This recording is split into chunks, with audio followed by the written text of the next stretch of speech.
Good morning. Thank you guys for joining the weekly training call.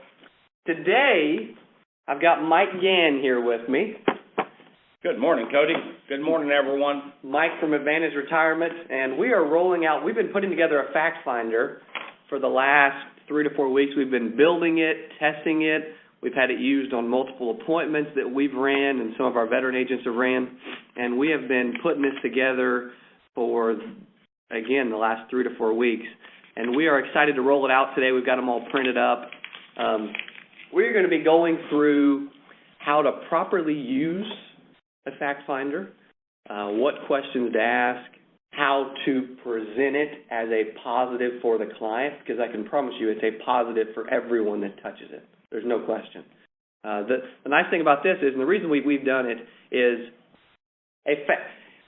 when you're getting in front of people, you've also got to be able to fact find properly. And if you can fact find properly, and the reason Mike's here with me is Mike has used fact finders for years. He's very good with fact finders.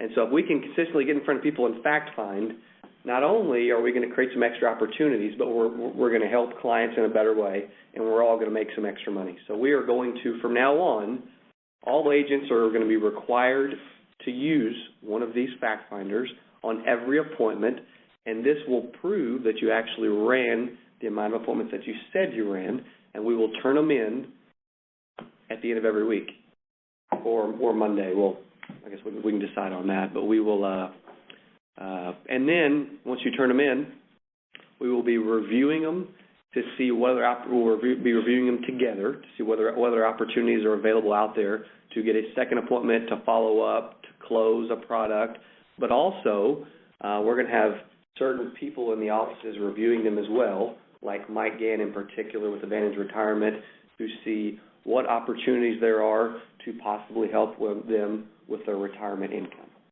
That is the beautiful thing about this fact finder. I'd like to call it a client snapshot. It is like the ultimate closing tool. Hopefully everybody here, I know, has a copy of one, and those on the phone can see the color copy of this. This is going to be a phenomenal tool. When Cody mentioned a few minutes ago the new rules are going to be that new agents and producers, including myself, by the way, we have to do these fact finders when we run the appointment. That's kind of a rule thing, but we're using that to nudge you to have the confidence to use it, because if you'll use this client snapshot tool, we are guaranteed to create additional business in clients' homes. No question. Maybe you close the client on a Medicare supplement or a final expense, but when we do our weekly meetings and we go through this client snapshot fact finder, if you will, we're not only going to be able to see where they also had extreme concerns on a particular subject, which will give us a reason to call them back and say, Miss Betty, I want to schedule a time next Tuesday or this coming Tuesday to come out and see you, because I know you were really, really concerned about long-term care and extended care, and there are some very, very affordable solutions that we need to talk about. The bottom line is this thing is going to be a phenomenal tool. Oh, gosh, yeah. So it's more money in all of our pockets. Bottom line, yours first. So yeah, we're extremely excited about it. And so far, I've put so much emphasis in the mentorship program on selling life insurance, which we all need to sell and we all want to sell, and I love it. It's my personal favorite product and kind of my passion, so to speak. But I had such a singular focus starting out that I only focused on selling life insurance, and I'm here to tell you I've missed hundreds of thousands of dollars over the course of my 5 years by not consistently using a fact finder, and I've never done well enough at it. But I can promise you today that stops, and today we're going to make that change, because not only are we there talking about life insurance, but we're also looking at, as you can see from the front, we're going to talk about their health, their legacy planning final expenses, which is life insurance, their extended care, which is long-term care or just a small Kemper home health care, or retirement income sources. And so it's creating a lot of extra opportunity. And these are the 4 areas that from about 60 years old and older, these are the 4 areas that affect every single person, don't they, Cody? Absolutely. You bet. No question. It really, really does. Well, how should we start, Mike? How should we roll this out? Well, I don't know, but I think I'd like to make a couple of comments that I know you're going to get to in a couple of seconds. Absolutely. When everyone looks at this client snapshot tool or fact finder, and let's clarify on the word fact finder, because really that's what it is. It's a fact finder, but it is not where you're gathering facts on a client. If you really think about it, and as you start to use this tool, you're going to find out that it really is a snapshot of not only where they're at in each one of these categories, some weaknesses that they may have, but more importantly, and I know Cody's going to go over this in a minute, I'm still confused what these shaded blue areas are. Absolutely. But I think that's the most exciting part of it. You bet. So we're also going to be able to find out as we go through each one of these areas, sitting at the kitchen table with a client, we're going to be able to get them to respond on how they really feel. And that's a valuable thing. So call it a fact finder, but I like to think of it going forward. When I sit down with a client, I want to get a better, the way I'm going to use the tool, and I've used many, many fact finders, if you will. This is a client snapshot to allow me to have an opportunity to get to know a little bit more about you and where you are in your life or your retirement. And so let's address some of these areas. Absolutely. Yeah. So we've got highlighted yellow areas. Mm-hmm. Cody, you're going to share with us what that means. And then we've got some areas that aren't highlighted. That's right. I don't understand that. And then we've got the shaded blue areas. And you mentioned, Cody, on the very front, as everyone can see it, we have the 4 color-coded boxes, or diamonds, if you will, that are the 4 areas that concern every single person aged 58 to 60 and older. I guess those 4 areas are broke down in this client snapshot or fact finder. It is, yep. Okay. And they're all color coordinated. They've all kept the color diamond to coordinate the area that you're in. Every single detail of this, as you think through this, there's been a lot of, we've put a lot of detail into it. And simplicity. A lot of simplicity for the agent as well, though. But everything that you will see, read, every piece of it, every question has a purpose, and we've put it in there for a specific reason. Not only do we have the client information on the front, and later on we'll be doing some role playing so that you can hear how to properly fill one out. But obviously you've got the shaded yellow areas or the pale yellow areas, and those areas are questions or information that you have to get or that you have to ask, because it's, number one, it's extremely valuable. And number 2, some of them, you know what, some of them may be, a couple of the questions may be direct, but they need to be asked to run a proper appointment and to get a true snapshot of that client. So you're telling me that you're expecting me on all of the yellow highlighted areas, you're expecting me to have a response or an answer in each one of those areas? That's exactly right. Okay. That is exactly right. Okay. There are a few things that will not be shaded. If you look at health expenses on the inside left top, number 3, it is not shaded yellow because it's something you can ask if you would like, but it is not a requirement. I am going to point out one thing on number 2, though. The reason for number 2, because you think a lot of times with an advantage or a supplement, you may not need to know their health. On a lot of occasions. Well, we want to know a snapshot of their health for for the legacy planning section, which is below. Yep. That we haven't got to yet. Exactly. As we're sitting with that client. Okay. Exactly. And also extended care, which is coming up. There are other opportunities that they need and that we need to help them with that we'll need to know how their health is. So that's one reason we point that out. And in that health expense area, that question number 2 that you're talking about is maybe they already have a Advantage plan and they can afford and would enjoy the better coverage of a traditional supplement possibly. And that helps us determine, I guess, whether a traditional supplement is an option. Absolutely. Okay. Absolutely.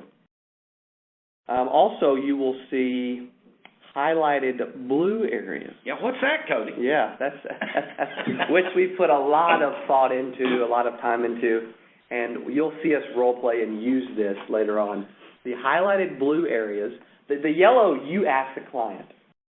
The highlighted blue areas is our way of judging or grading their level of concern about certain topics within those certain areas. And we, the producers, the exciting part here is you might be a little bit possibly intimidated by what Cody's going to share with you on these shaded blue areas, but I'm here to tell you, for us producers, here's where the power is at, and here's where you determine if you have a close or not. So go ahead. That's exactly right. That's exactly right. And so as you're sitting there with Joe or Betty or whoever you're sitting with, now Miss Betty, Joe, whoever is a little more, if there's a couple, whoever's more engaged at the moment, we don't want to forget about the other party. We want to get them engaged as well. Maybe the wife's more engaged, and so we cater to her in certain areas. And so the way we will do it is we will turn it around. We will say, Miss Betty, can you help me out here? I want to get to know your level of concern for these specific topics. And so can we go over each one of these and get a 1 if you're not concerned at all, or a 5 if, you know what, I do have some concern in that area.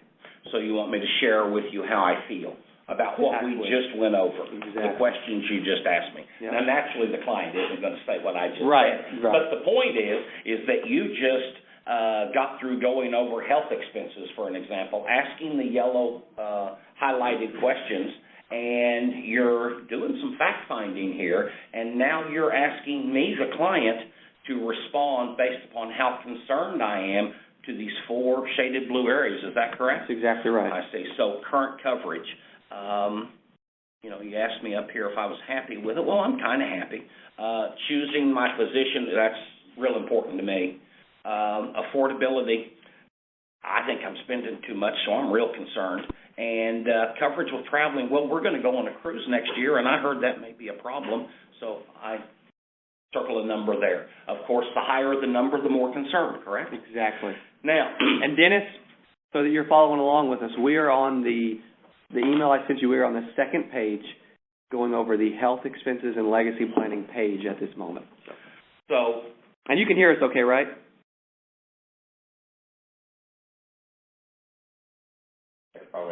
Yeah. Yeah. Okay, good. I just want to make sure you can hear us. Good. So, for you good, really closers and producers, here now Miss Betty has highlighted the blue areas, and it's going to be human nature that when she maybe responds and comments as she's circling number 5 of a high level of concern because she's going to be traveling and she's worried about her Medicare supplement, for you good closers, it's going to be natural to go ahead and want to close there, isn't it? Well, let's solve that problem. But don't solve it yet. Hang in there. Let's see how she feels about other areas. Isn't that true? That is exactly true. So Cody's going to take the fact finder back. He's going to take charge of the fact-finding appointment again, and we're going to go to the next section. And we as producers, we already know if Miss Betty has a concern or an issue that we might be able to fix here in the healthcare area, correct? That's exactly right. That's exactly right. But don't close there yet. Yeah. No, because we're going to go through all 4 areas, and then we are going to see what the best area to close in today is, and then we're going to close on that product. And if there's other opportunities, we'll get to that later, but we're going to be building value, asking for referrals, and setting a follow-up appointment as well. If there was some unique type situation that occurred and Betty absolutely wanted you to fix her Medicare supplement at this point, then obviously we wouldn't turn away that sale opportunity, but you are expecting if you were to choose in some unique need to go ahead and close there in that one section, you are going to want and expect after that close to go ahead and finish the fact finder. Correct? Absolutely. Whether we close, I wouldn't close there unless you. Yeah. No, unless you have to, because you want to get a full synopsis or a full snapshot of what they need and what they want. But yes, you're exactly right. Even if for some reason Miss Betty is begging you for her help and she wants the medical supplement right now, yes, we will go ahead and help Miss Betty with her supplement. But we will return to the fact finder and get it completed in its entirety before we leave, no matter what happens on that appointment. So, because, Mike, we brought this up a lot. A lot of times, to be compliant with client files, you are properly supposed to use a fact finder to get a snapshot of their life before you just go and sell them a product or close. And so, yeah, this fact finder or snapshot tool, it has multiple values to us, the producers, if we'll trust it enough, and if we'll make ourselves use it the way it's designed. It's got some emotional elements in it for the client that engages them. Some of the questions, some people are going to say, well, Cody, when I get to the legacy planning final expense area that we're going to talk about next, how do I ask question number 3?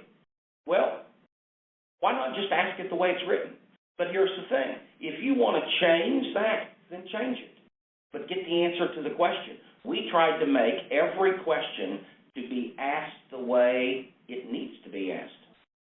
Either it will require or result in a yes or no answer, which is a direct answer, or it is designed to engage them for us to simply do what's hard for us to do a lot of times, and that is ask the question, close our mouth, and simply wait for them to respond. Exactly the more we get them to respond to the simple things or direct simple things that we're asking, the more chances we have to turn them into a client. Absolutely. No doubt about it. No doubt about it. In the legacy planning, and please ask questions as we go if you have questions at all. The legacy planning and final expenses section, as you can see, we've got a straight out yes or no right out of the gate. Do you own life insurance? It's a simple yes or no, which follows up with, have you done a will or a trust? Which is important for several sections in this, but something that we do need to know. If they do have life insurance, we are filling out the Mr. and Mrs. boxed sections there. You can get their beneficiary, the cash value, and the purchase date if you would like. It is not required. But what company it's with, the face amount that they have, how much they pay, or the cost, and the type of plan are all required.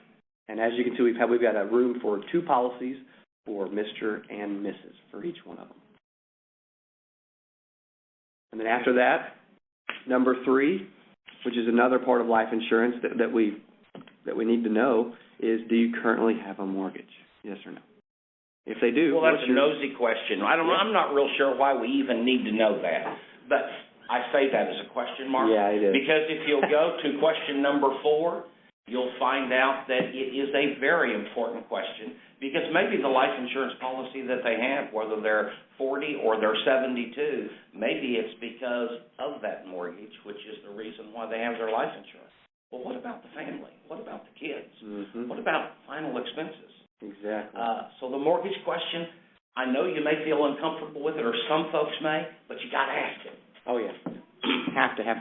And they say, well, why do you need to know? Well, it helps me get a snapshot of this area. And you'll notice that next to it, it says current mortgage balance. It's not highlighted.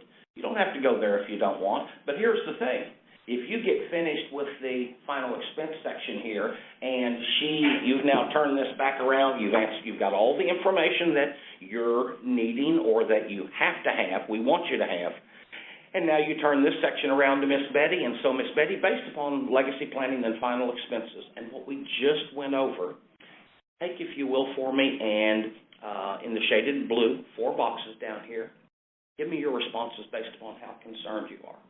Just sit there and let her fill it out. Now, let's say, for an example, that she's done this and you take it back, you've re-engaged her. After all, think about this, folks, and I have to be reminded of this all the time. A lot of times during fact-finding, it's a one-sided controlling conversation, isn't it? Unfortunately so. Every 4 times we talk about a different section, we're re-engaging them and letting them create opportunity and responding. Now it becomes not a one-sided, dear gosh, when's it going to get done process, but we're engaging them along the way. But let's say in this legacy planning final expense area that Miss Betty or Joe circles that the taxes on inheritance down here, she circles a 5. She's really concerned about that because we don't know this yet. but she might have lots of IRA nest egg, and she's already heard from the attorney that may have quoted her a will or a trust, or maybe she did a will or a trust up there. She's already heard that that's all going to be fully taxable at death. We don't even know that yet. Okay, she hasn't shared none of that with us yet, but she's showing a level of concern here. Then you might just come back up if you feel that they may need, or you're sensing they may need or want more life insurance for whatever reason. You might go to Part B of Question 3 and say, Miss Betty, you shared with me that you had a mortgage, and I think that's one of the reasons, as you've expressed down here, why you have life insurance. Share with me what the current balance is on your mortgage, just approximately. Well, it's $74,000. And then you would write. They may have the opposite, where they bought a $250,000 policy to cover the mortgage, and it's a farm or something like that, and he's put extra money into that mortgage. He may only have $20,000 left on the mortgage, and he's going to have it done in the next year. He may not need. Good point. That. Good point. You might actually.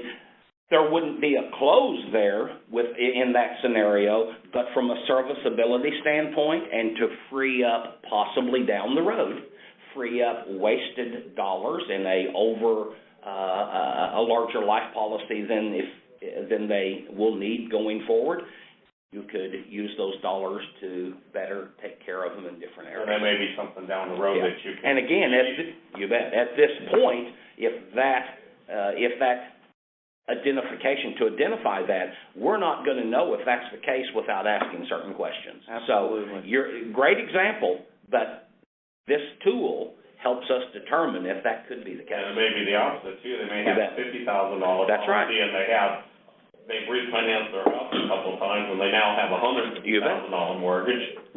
That's the reason for these areas. They will open up and share with us. We actually had a couple of veteran agents use this recently, and the clients were very closed. They didn't want to talk a lot. They didn't. The agents almost felt like they were prying. Well, towards the end of this snapshot, they started really opening up, and the clients saw the value in the tool and actually started giving them more information than they even cared to know. Do we agree that with the kind of appointments that you're running, do we agree that happens a lot?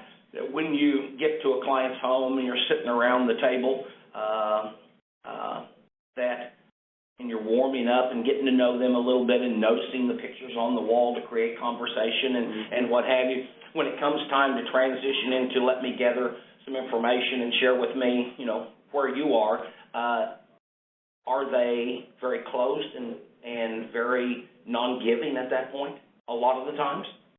And I have a tendency to if they are closed up, I just end up putting that fact finder. What I do, basically, I just put it back in my folder. You end up speeding up the sales, which is what a lot of agents do. They end up speeding up the sales process or ignoring parts of their sales process, which are really, really important. And by speeding it up or giving them information without building value or without knowing their current situation, we get the close much less often than if we would do it and run it completely through. But those kind of people are wanting you to do that because they're trying. They don't want us to tell them what they need or to show them what they need or for them to feel what they need. And so that's a way for them to get out of being closed or buying. I don't know if it makes sense, but I learned this long time ago from a producer, an advisor that was a lot smarter and more gifted than me, but it's always been something I always remember, and that is this. As uncomfortable as it is to pick up the phone and make the dials required, set appointments, and asking people over the phone that they can't see you to set an appointment with you, if you think about that, that's an uncomfortable thing, and I don't think any of us enjoy it. But part of the business. As uncomfortable as that is,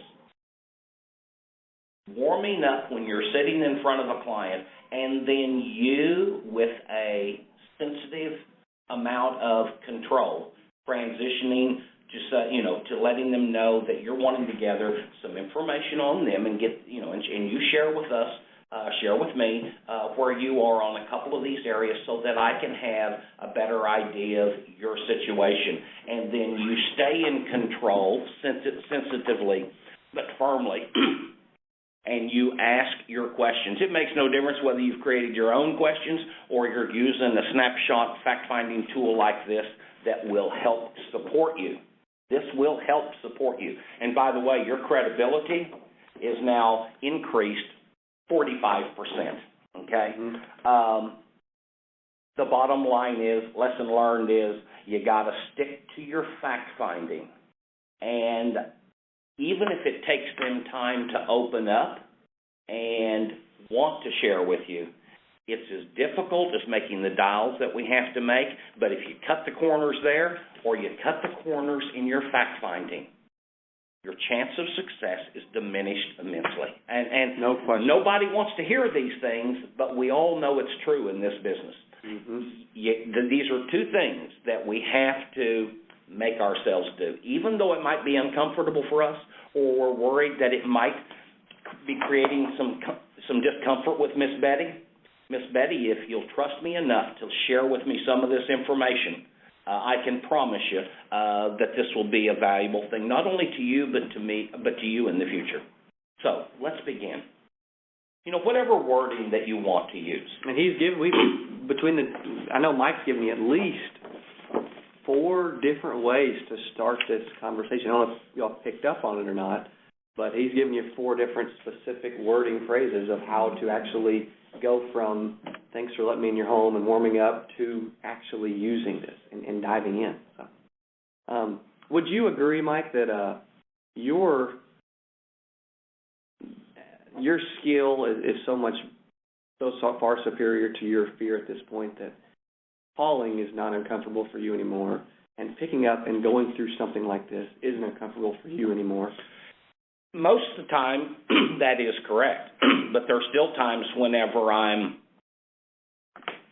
had an appointment with a client at our office or at their home, either way, and I didn't close them, and now I'm going back and I'm trying to reschedule an appointment and redefine to them the need for this follow-up appointment, because I want to visit with you on this subject. Because time has passed, and it's not as important to them as it was in the moment, which is going to bring us to super awesome detail that we've added. But there's no doubt there's times when, even still today, you know, we're all sensitive, we all care, we don't want to be rude to anyone, but there's times when I'll have an appointment, and just like I know you all, experience, where you get ready to start the fact-finding or snapshot process here, and they are cold and distant. You're having to pull teeth to get answers out of them. You know. Stopping and quitting isn't the answer. That's true. And maybe the answer is this: I am going to get answers to these yellow areas, which is, these yellow questions. And maybe the answer is, if you're feeling that tension, just close it for a second and just lean back and say, Miss Betty and Joe, I don't know how long it's been since you've had, a licensed, qualified person that really cares and do care about, your situation, come and spend time with you. But, I do care, and my time is valuable. And if you'll share with me a little bit on some of these questions, just maybe we can save you money. Wouldn't that be good? Mm-hmm. Or maybe we can identify something that you are already aware of, but you just are too scared to share with someone. So, again, if you'll allow me the opportunity to walk through some of these things and trust me enough, maybe we can save you some money. Is that important to you? Okay. Mm-hmm. And you get the answers to the yellow questions however you have to do it. Absolutely. Or if you can't... And taking a step back and asking a question like that. You bet. And if you can't, then you are a valuable commodity. There's a lot of wham, bam, slam a policy agents out there that never do any good for anybody, especially in the long haul. If you're not one of those people and you care about making a decent living and they won't share with you, You look across the table at Miss Betty and Joe, you let them know that you sincerely are disappointed because you do care. Reach over the table and shake their hands. You put your stuff in your briefcase, and you make the attempt to genuinely and concernedly walk out. If they won't share with you, don't sit there and waste your time. Now, I may be going somewhere I shouldn't go. But this is a tool that we've got several different products and several different companies. This is a tool that allows me to most quickly customize my presentation. Good point. Not every one house that I walk into has the exact same situation.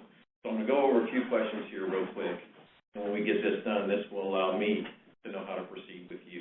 That's better than my example. That's the perfect example. And here's the thing. That was good. His statement is exactly right. But it's not always about, to a lot of people, finding a better product. Just remember, that is important. That's a benefit to them. From time to time, you may have to tie in the fact, or we can visually see a way of saving you money. Putting you in a better place is the goal. That's good. That's real good. And both of them bring up a real good point, because I would say 90% of the population, 50 and over, would rather talk to someone that they feel like is an advisor that cares about them, that is advising them in different areas of their life, than just pushing a product or a policy. And I think it's always important to remember that I don't know if you get a lot, us that are on the phone and here in the room, if we get a lot of phone calls after hours or what have you at home with people wanting to have us participate into the Highway Patrol Fund or what have you, or different solicitations that we get. Let's be real honest here. No matter how hard we try to set an appointment with most folks, and making sure before we head to that appointment that appointment is solid, firm, and going to take place, there's nothing these folks enjoy in most cases. It's not their first rodeo, okay, that they're going to enjoy about sitting there and listening to you convince them why they need to do something. So your warm-up, your tool, the Snapshot fact-finding tool, and your commitment to realizing and letting them know that our goal here is real simple. Maybe what we do is save you money. Maybe we help put you in a better situation because maybe there's a better product out there that will accomplish what you're wanting to accomplish. But if you'll spend a few minutes with me and share with me on some of these questions that I can follow up with you on, and you know, look at solutions for you on, then you know, we'll get through this process or whatever. Use it however you need to use it. The key is to use it. It's going to be real good, really, really good. Any questions on the legacy planning or final expenses section at all?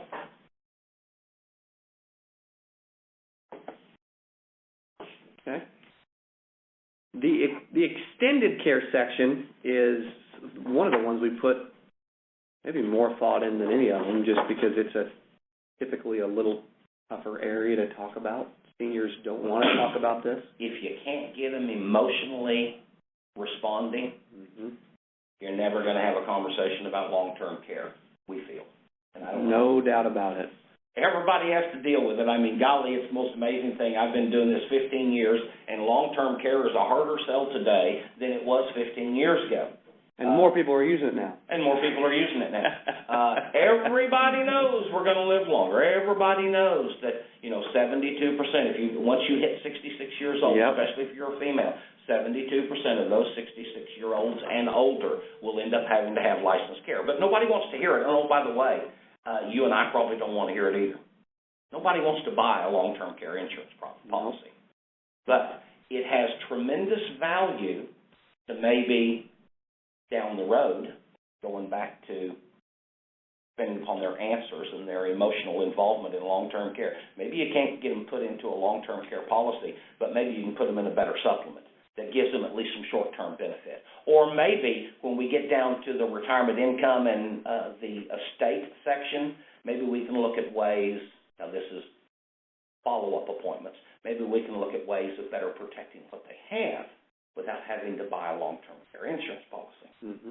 The bottom line is this is an emotional section, and you can trust the way the questions are worded, or you can reword it the way you want. But maybe one of those items too, that you asking this question, they know that you have this there, and a year down the road, something that's true. happens in their life that, wait a minute, he talked about that a while back. Maybe I need to give him a call. And then one other thing to remember, there's psychology plays, simple psychology, common sense psychology plays a big role in what we do.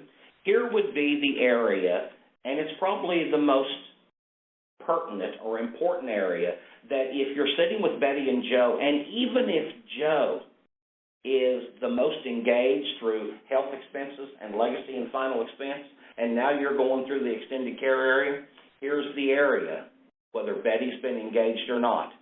You have Betty now respond to the shaded blue areas. Women will always be the most concerned about long-term care. We guys, we're turds at long-term care. The women, the female of the estate, is the one that's always more worried about long-term care. Mm-hmm. So get her to respond here. No question. No question. And I would definitely read these as they're written. If you want to add an A or a the or an and, we try to cater it to the general population of agents. And as you can see through we go this, if you look at some of these blue areas like debts left to family, we've worded these for the person that's going to be responding to these, the client.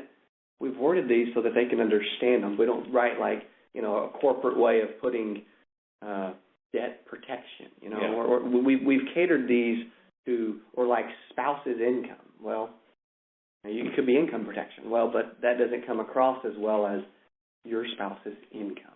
How does that concern? And so every bit of this has been detailed in a certain way.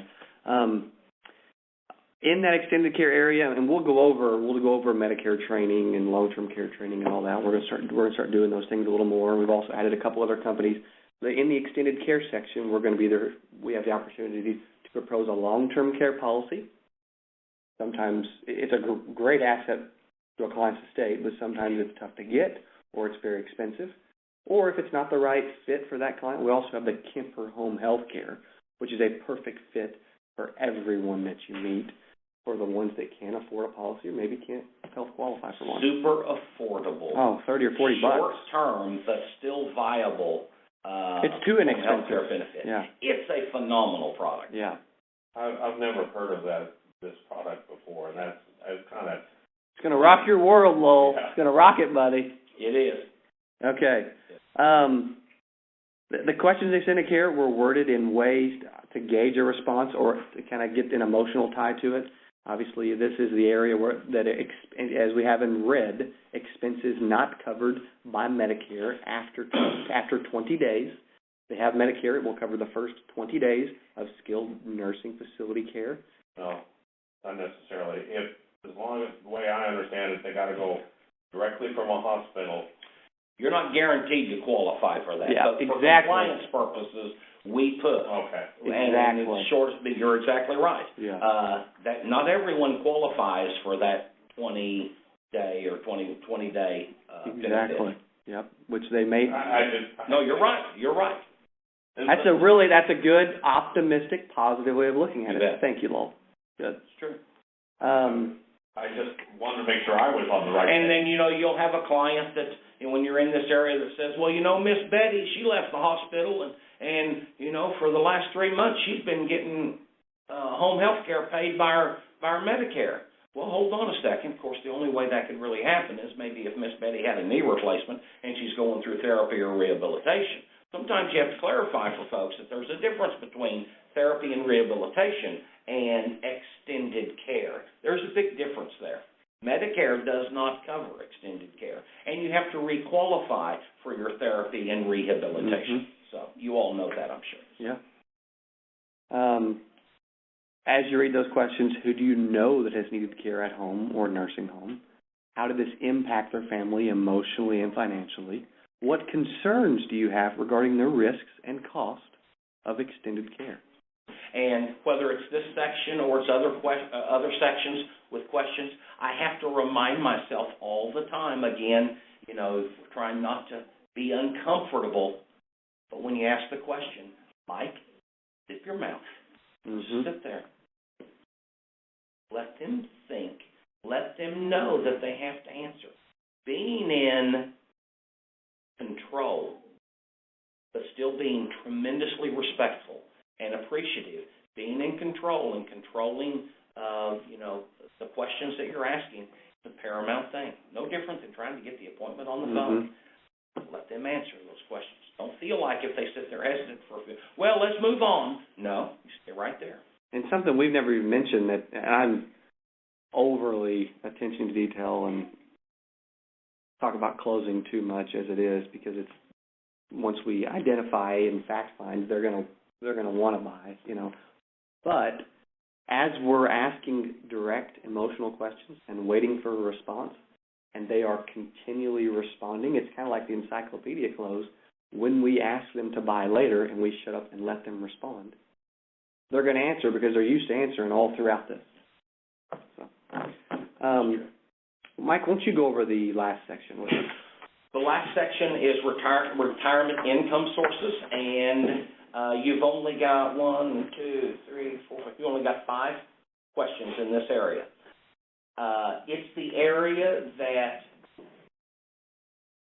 you'll never get a close today with your client in this area, but you must get the answer to these 5 questions. And then all I care about, and all you really care about at this point, is getting the answers to these 5 questions and then documenting whatever they share with you. You'll never get a close today in this section. We don't want you to. We don't want you to dialogue. We don't want you to. Anything. We want you to fill it out and bring it back. Here's where the follow-up visits and the phone call that you or we make together 2 weeks from now. You closed them today on the med sup, or you closed them on a final expense, or what have you. But question number 1, what are your current sources of, regular or retirement income? And they're going to tell you Social Security, and you'll notice you've got a bar across here for Mr. and Mrs. below. Well, about how much Social Security do you get, Joe? Well, is that before taxes or after? Well, before. Whatever. Just get approximate. Social Security. Well, it's $1,350 a month. Miss Betty, how about you? And let's say hers is $700. Now, they started out by answering Social Security, but realize here it's a one-question question that you got to continue. All right? Thank you for sharing with me your Social Security. Do either one of you receive a pension? If so, go ahead and pension. Either one of you still working? Yeah, I greet at Walmart, or I drive cars for Thompson dealership up here. Well, about how much, just approximately, how much do you make? We want to be able to see what their incomes are. Or we've got a account at Edward Jones that we get income off of. Okay, so Edward Jones. By the way, we want to know this. Edward, you don't have to ask a lot of questions here. No. Don't want you to go there. Edward Jones, and you say you take income from it. Is that income, every month or something? Yeah, about every month. That's all I need to know. That's all you want to know at this point. We don't want to pry into their finances. All right, question number 2. We only ask that if they answered yes to a pension, how much is, and we documented the pension up above. If so, does it have spousal benefit? Does everybody know what that means? If we retired from Kraft and I worked there 35 years and now I'm retired, I got to choose when I took my pension, before I checked the box, I got to choose if I wanted pension for my life only, which is the most, or pension for my life and 50% if I die, my wife will continue receiving 50% of my pension till she dies. That's box number 2. Or box number 3 is I receive my pension, and when I die, she receives 80% of my pension until she dies. So it'd be, the pension that I, the worker, would receive the most on would be my life only. Does that make sense? But all we want to know is, if so, does it have spousal benefit? Because if it doesn't have spousal benefit and Joe dies, isn't there income replacement down the road we need to look at for Miss Betty? Does that make sense? Okay. So there are your other 4 questions listed there. Do you own any bank CDs? I don't want to know how much, Joe. Just share with me. Do you still own bank CDs? You know, word it however you need to word it, but ask the question. Yeah. Now, Joe and Betty, I don't mean to be nosy here, but I would like to know this because I want a better idea of what's important to you. In your checking, your savings, and your money market accounts, your bank accounts, about how much liquid money do you try to keep at any given time? Well, why is that important? Well, it's really not that important, but you mentioned that you did or you didn't have CDs, or you mentioned that you had an Edward Jones account, or you mentioned, depending upon what they said to me earlier, I would just respond to that in the standpoint that if your desire is to have more income, maybe we can have some of that liquid money earning an interest rate. Respond to it however you want. I have multiple ways I respond to it. You just respond to it in whatever manner that fits with what you've discussed with them. But it would be nice to know how much, and it's why it's highlighted in yellow, how much liquid monies Betty and Joe like to keep. And usually that's bank account monies, which is checking, savings, and money markets.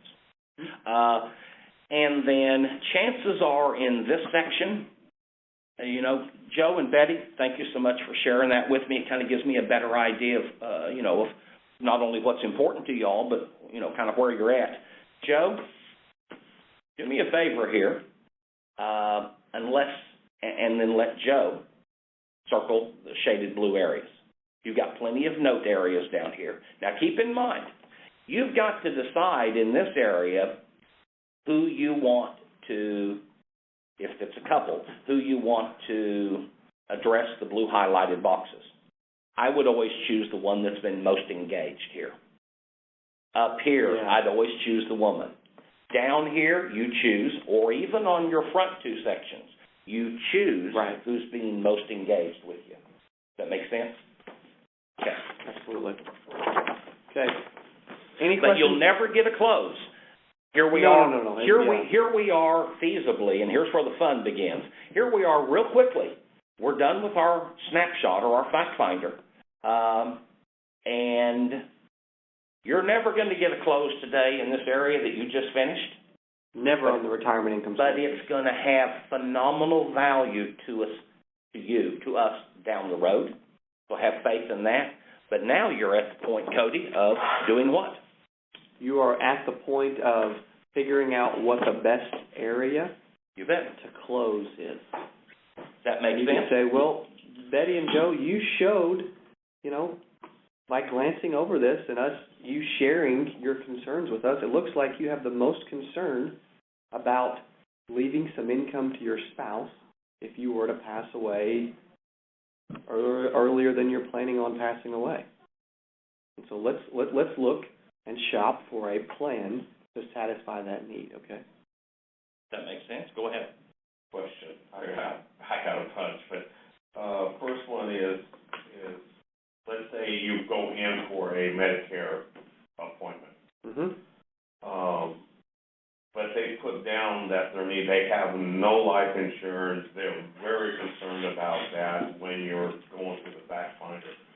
Do you go away from the Medicare supplement, which you originally set the appointment for, to go after the life, or do you do both? Do you do the Medicare supplement and set an appointment up for the life at a later date? I think that is an answer for you because Cody is so much better at creating a one-time close. In the side of the business that I'm in, I never get a one-time close. Because all I deal with is this down here. I'm closing on both products. So Cody, yes. Okay. And I'm going to thank you and get it. Some people are going to be time crunched, so we'll take care of whatever's going to be most important today. And other people are well, you look like you're pretty concerned about all 3 of these. And if it's a good conversation going back and forth, you might just close all three of them. Yeah. And set an appointment to come back next week with Mike. Yeah, or, I could even see this occurring, and I don't know if this is a possibility, but based upon the question you just asked us, your response might be, okay, Miss Betty, there is no doubt we need to fix the Medicare supplement, and it will benefit you in multiple ways. We know that. But you also shared with us in the final expense that you really want to take care of the taxes for your family and bills at death and what have you. Betty, which one do you want us to take care of today? Like it. Then you're going to know which is the most She's biggest going to have concern to answer one or the other. It's a choice close. It's a choice close. It's not a yes or no. It's a choice close. I don't know if that still works. Oh, well, absolutely does. Okay. No question. And then I guess the next question was for him is, you may be running with some people that's under 65. They don't have a clue. I couldn't tell you how much Social Security I'm going to get. And I'm less than 10 years away from that. This is only if they're on Social Security. If they're not on Social Security, you answer it zero. That's exactly. If they're not receiving the Social Security. Now, and if they're not receiving Social Security, let's say they're 60, because after all, you can't start taking Social Security until you're 62 unless you're disabled. So the bottom line is, if they're not receiving Social Security, you put nothing there. Okay. But if I've noticed later when we have our Monday meeting next week, and I noticed that he's 60 years old and he's not taking Social Security, one of the things I'll have a conversation with him, or will want to have a conversation with him or her about, is would they like to have a Social Security maximization report ran for them? Earns us the opportunity to talk about this money they say they have over here. You never go after the money. You earn the opportunity to help manage and protect the money. Does that make sense? There's no sense trying to go after the money and start talking about the money, because we ain't going to get it. And we're not going to probably be able to have this conversation with them in most cases that we can have future conversations with, unless you've made them a client from one of these three areas. Your goal is make them a client. Nothing's changed. No different than in my business. My goal is to make my clients a client. Goal number one. So that's still the ultimate goal. You go through this fact finder or this snapshot tool, every one of these highlighted things are really, really important. And here's the reason, Miss Betty, why they're important, because these are the four areas that will either cost you the farm or will have an effect on your kids. So let's just, real quickly, let's walk through these things. Get the answers to the yellow questions, including retirement income. You're never going to get a one-time close here, but get the answers and then decide how to make them a client. You got three areas to decide how to make them a client today. That's exactly right. That's the goal. That's exactly right. Would be also 401k. As far as income, sure. 401k, and if they say they have a 401k, we're not asking you to ask those things, but if they share that, that's what the notes area down here is for. If they say they have a 401k, you might ask a simple question. Is it still with your employer? There's a lot of companies out there nowadays that don't offer pension anymore. True. And they're offering it a 401k instead. That's right. And if you're not comfortable having that conversation about the difference between a 401k, a 403b, a 457, whatever it may be, qualified funds versus non-qualified, don't even go there then. But write down what they are talking to you about. And then as we grow, you'll naturally be able in our future process of you being able to have more and more confident, comfortable conversations in this area. That's where we all want to go. When I write this $340,000 safe money annuity account this afternoon, knock on wood, that's about a $26,000 commission. And I've done a phenomenal thing for the client. That's exactly We all want that business, but it's the hardest business to get. And if he wouldn't have fact-finded and closed consistently day in and day out on these other three areas when he first started out, he would have never been able to get to the opportunity to close on these today. He wasn't hunting elephants and starving for 3 months when he started. That's exactly right. He was hunting squirrels and with the help of certain partnership with advisors, able to kill elephants, if you will, You bet. but very rarely. Yeah. You got to make them a client first. That's the whole goal in this. Should we share with them the back? You bet. So we're assuming now that Tom or whoever, the producer, has closed them on, what, a Medicare supplement or a final expense? Or all three. Or all three. That's exactly right. They have closed, you have closed, you have proposed, you've closed, you fill out paperwork, and they are a client. Now, there's chances, though, that no matter how hard you close or how well you close, because you don't want to completely sometimes you have to hard close, and you can't write the product today. Mm-hmm. So what do we do then? Well, if you did not close a product today, we'll touch on it first, because it's going to be in the minority. As good as y'all are and the skill that you have, you're going to close more often than not. But we'll talk about the one that's least likely to happen first. Do, Miss Betty, Mr. Joe, do you feel you've received value from what we've done here today? now, We won't ask for referrals, though, which is... yeah, you're right. And let's comment about this back page. Mm-hmm. We debated time and time again that this question here at the top should be a blue and not a yellow. You choose it how you want. Mm-hmm. Remember, and we all know this, the simplicity of what we're doing. We're not trying to complicate things. We're trying to build added value. You and I both know that if we haven't closed a product today, what's our ultimate goal? Getting a follow-up appointment, isn't Mm-hmm. it? You choose then. If we didn't get to write that new Medicare supplement today, you decide whether you want to turn this around to Miss Betty and actually have her check that box, and you treat it as a blue if you think it will help you get the scheduled appointment that you're wanting down here, follow-up appointment. If you don't want to hand it to Miss Betty, then you do just what Cody did and said, Miss Betty and Joe, I have a question for you. Do you feel what you've received today through this process has been valuable today? Wait until they answer. If so, yes. Well, then I would like to do this. Based upon what you've shared with me, and I know it's important to you as well, I would like to, and look at your schedule or whatever schedule system you use. I use Cozy. I'd like to reschedule a follow-up appointment with both of you here at the house for this Thursday at 2 o'clock. Will that work for you? Because you're right, we're not asking for referrals unless they're a client. Mm-hmm. And what's the definition of a client? You wrote a product. If you wrote a product now, you're still going to ask this question or make Miss Betty answer this question, but you're asking for referrals. You're not asking for a follow-up appointment. You've got them as a client now. Isn't that true, Cody? That's right. That's exactly right. Okay. Yep. So it's highlighted this yellow, meaning that you have to ask it. You decide whether it's a yellow or a blue. You want to engage them here. It is solidifying all of your efforts and allowing them to, may not be the right wording, to accept or concede to the fact that you've done a good job for them.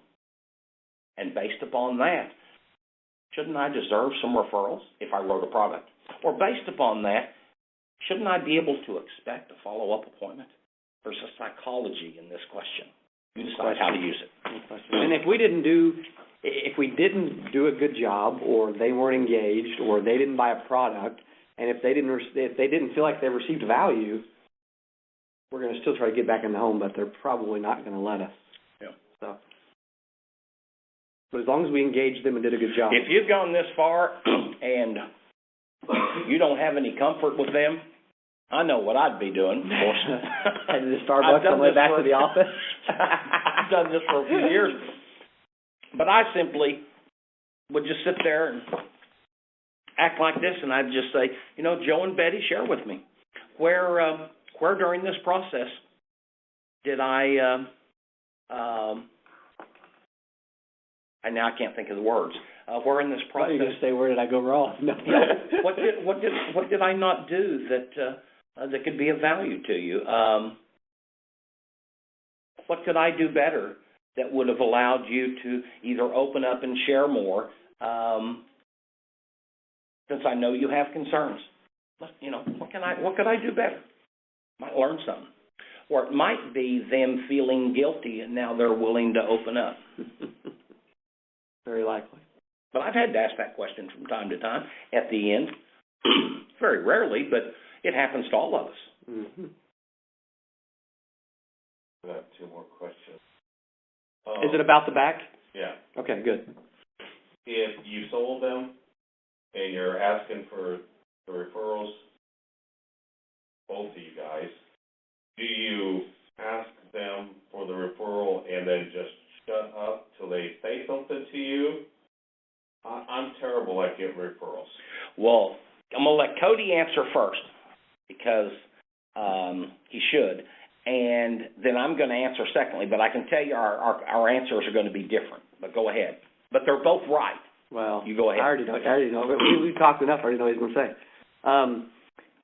You should be engaging them again, and I'm going to surprise Mike here, and getting them to participate in the gathering of referrals. And what I mean by that is, if you're comfortable, this is what you should do. You should get them to respond to the question of whether they received value today, and then you should help me out here. Who's the first person that comes to mind that you feel can also benefit from our services? Let me make sure I understand. You're saying have that them fill this out with you while we're engaging them. What, you've turned this around to Miss Betty now? Is that what you've done? Mm-hmm. Or to Joe? Yeah. Okay. Yeah.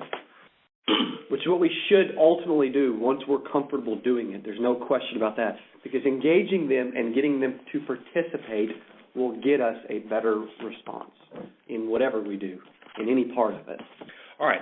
That's Cody's answer, and it is the correct answer. Because I think that the other alternative is that, okay, Betty and Joe, thank you for your time and what have you, and blah, blah, blah, you're warming down, cooling off, what have you, and then you ask this question, who is the first person that you can think of that comes to mind that could benefit from our services?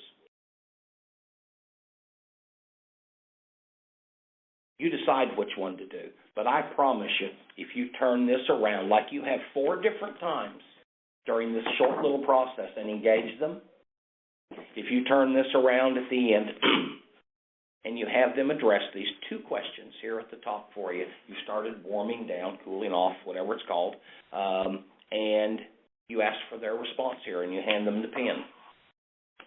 And you're putting your stuff away, you're finishing the paperwork.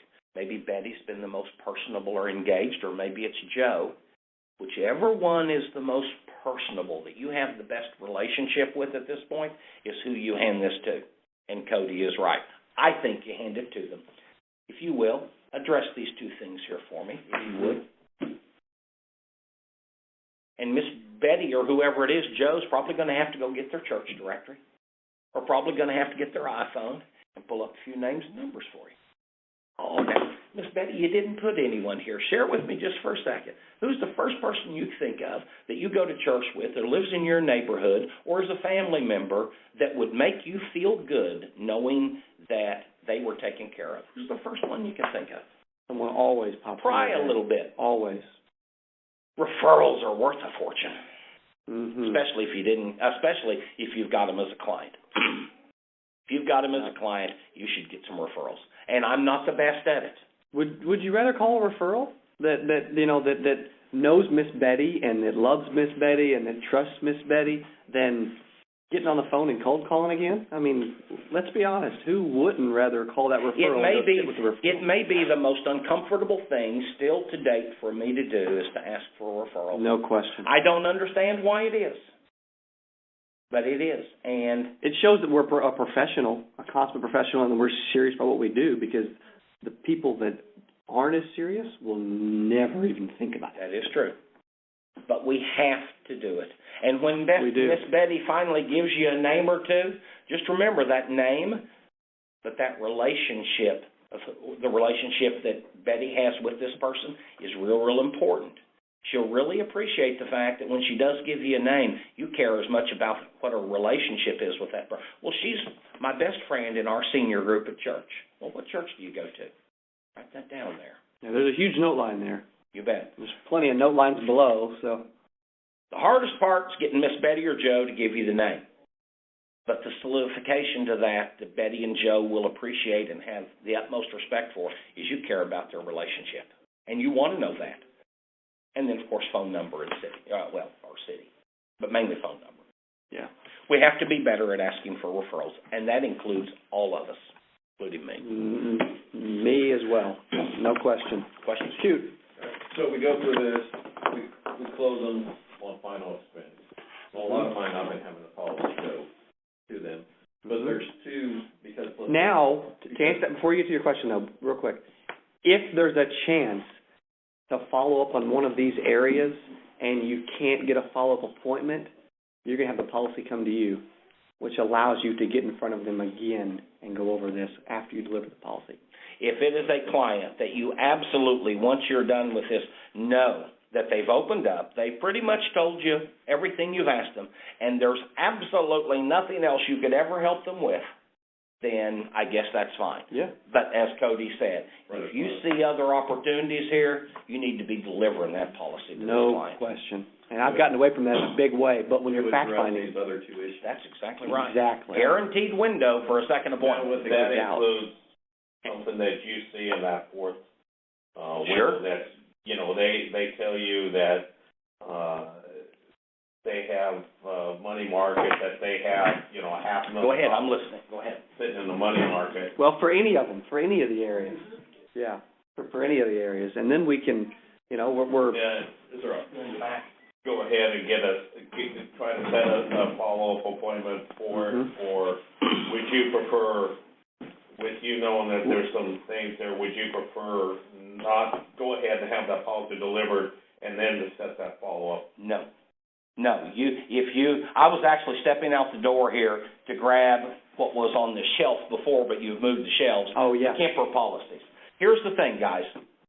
You do whatever you want, and Cody, don't let me coagulate things. But if you're writing a product and you can see that there is possible reason and benefit or need to see them again, then you absolutely want to be the one in control of delivering the policy you just wrote. Now, to simplify that thought process even further, I reached out there to grab the Kemper packet, the brochure on Kemper. Realize this, the person you just sold a final expense policy to, chances are they're spending between $62 and $185 a month for that final expense product, or that Medicare supplements a little differently, but on final expense. That Kemper product for home health care benefit, that Kemper product runs about $48, $62, $68 a month. If this person is 50 years old or older that you just sold this final expense to, chances are you could easily sell the Kemper policy the next visit if they are getting up in age, 50, 60 years old or older. So always remember the Kemper product. The Kemper product is a rare solution that's super affordable for this long-term care, going to cost me the farm area for that smaller client that doesn't have a lot of net worth. And the peace of mind that Kemper product gives them is actually, in a lot of cases, as valuable or more valuable than the peace of mind of that final expense product.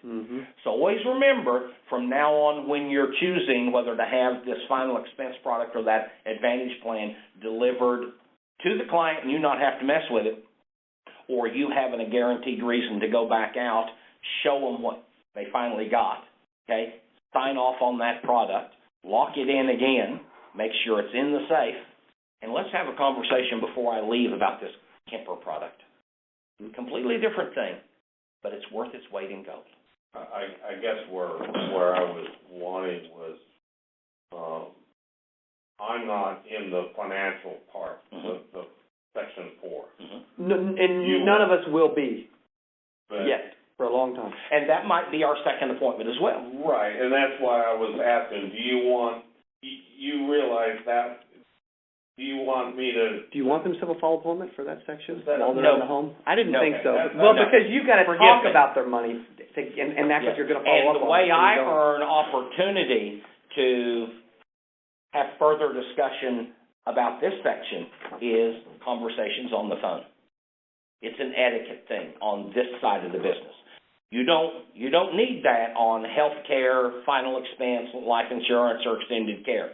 But I have to actually, if when you come back and you're bringing your fact finder and you're really excited because they shared with you they had a 401k or they had a Charles Schwab account or they have 2 CDs, and maybe they shared with you how much they're worth or how much they're not, I don't care. Those are all great opportunities, but we're then going to sit around your schedule the following week if you turned them into a client, okay?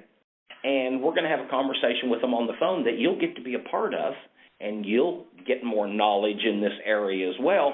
And I gather information from them and introduce myself through you and through our organization and blah, blah, blah. And after a few conversations on the phone, we then set a follow-up appointment for that issue. Yeah, you'll never set up follow-up in the home. And that appointment is never in their home unless it just absolutely has to be. We want them at our offices, at a conference table, like the money managers do.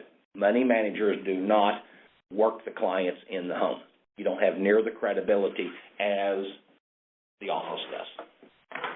And by the way, And that's what I was just trying to figure out. You're exactly right. Like an appointment when, No. I see that they have, I do a Medicare supplement with them. They say they have $500,000 worth of life insurance. There is Zippo interest at this point in time on extended care. Sure. But they have a huge CD that's paying them 0.5% interest or things like that. Do not set the appointment for that do not set an appointment. The appointment area back here is first and foremost for any of us if we couldn't close them today. Mm-hmm. Paramount issue. I'm going to get a follow-up appointment before I leave Betty and Joe. And here's the reasons why we're going to Betty and Joe is because of this that we discovered or because of this. But it's never the money section. Never the money section. You're only using that line because you didn't close them today. Or you're using that line because you did close them, and in your Medicare section or final expense or extended care for the Kemper product, you see that you've got a second product that you can close at their kitchen table and then set the appointment for it. But don't set an appointment for he or I. We have to earn that opportunity, okay? If that makes sense. That makes perfect sense. And I hope everyone can see a value in a lot of agents struggle to see enough people to make it. And so by adding an opportunity to get back in front of people, instantly seeing more people every week because we're using this tool, just helps us become more successful and create some extra opportunities. And just one other thing to help strengthen our ability, and strengthening our ability is increasing our close ratio, because we live in a world today where, golly, used to, no matter what product we were putting in place, I ran an 82% close ratio. I mean, that was my ratio. I couldn't hit 82% now if you line the clients up for me. It's a different world. Just remember, when you're introducing yourself to the client and you're getting ready to start your process and you're warming up to them and you're creating conversation, realize you now have on the front of this fact finder, they don't know completely what this is, but remember these 4 boxes you must address, you want to address, you want to spend a few minutes making sure they understand that part of the reason why you're here is to share with them and, educate them or update them on these areas that couldn't be more paramount than they are today. This is a valuable print tool right there. Mm-hmm. So use it as a crutch. Use it as your entry to, I want to ask you a few questions. And this piece take about 20 minutes. We've learned take about 20 minutes, and it's more than valuable. You want to use it, you have to use it, and it is going to be super incredible as an asset for all of our agents, for anyone in the program, anyone with Secure Insurance Group, anybody. It's just something we have to do. And whether you're starting the process with an individual around their kitchen table or it's husband and wife, realize that sometimes it's hard to get people engaged. Stick-to-itiveness, a little creativity, a little fun and laughter softens people up. And if old Joe over here is being, just dead to the world, one of the questions that you get to, address this to Joe. Joe, I'd like your opinion on something here, because I do care. Do you worry about get him engaged? Not engaged. I always think that telling them this is the way to get them. There you go. There you go. They're wanting you out of the house. If they're not engaged, they're wanting you out. We now, and I will tell you that I've been using for the last 3 years what now is the most unacceptable fact finder when I'm sitting with clients, because I put more emphasis in my office, which will soon be a shared office here, okay, because we're doing things going forward. But I put more emphasis in my print material than I do my fact finder. I can tell you on the money management side or on the production in the field side, because I want to sell long-term care. I want to sell some good life policies, and I have to. That's the core of what I do. I've just made myself twice as valuable as I was before. This is a great tool, folks, if you'll show it off, if you'll stand by it, and if you'll commit to it. That's exactly right. I am worth twice as much today as I was a week ago. And I'm telling you the truth. This has real value to a client of any worth. Mm-hmm. And we put so much time into this, and each piece is expensive as it is, that if an agent brings one back halfway filled out, it's going to offend me, because we put so much time and money into it, and I know how valuable it is for you that we need to be using them. I mean, it's something that this is the one piece of my business that I've always stayed around $100,000 a year. If I would have had this, I would have hit 150, 200 every year I was an agent, and it would have grown every year since then. I'm telling you, it is the flat-out truth. I don't know if Cody has shared all this with some of the stuff with you before in the past, but in years past, of the 6.5, 7 years that I've known Cody, Cody will write in the past, you have written more business and closed more apps in given weeks than anybody else that was ever in the organization. Cody would write all kinds of apps, and his keeping the app in place once it's issued was always very, very good. But Cody never seemed to write that client another app. No. His system has always been set up because he's production-oriented, and his systems were in place. I'm going to close the highest ratio of people I can close and do the best thing for them. They now become a client. We'll put them on our mailing list, and I'm done with them, and who's my new clients? Who do I have to call now? Well, Cody, you're the best at that, and he is. But we're all the best at something. We all have to learn that if we'll use something like this, it helps remind us a week from now why we might want to call our client back, or what we can actually creatively call them back and plant a seed, or what we absolutely should be calling them back to plant a seed. Because once you write that product, we all forget the little things they shared with us, okay, or whether it was Edward Jones or it was Morgan Stanley or whatever it was. And I'm just as bad. But we all, even you, as great as you have been in the past at production delivery, we can all be so much better. Or no question. And some of those is the spouse's birthday in there, and that To me, that's just one of those, with me doing a lot of Medicare supplements. Sure. That's the Turning 65. golden fact, you know, to find out when they're turning 65 as well. Is she Something we never 62? get. Now, Miss Betty, I know we're not supposed to ask women their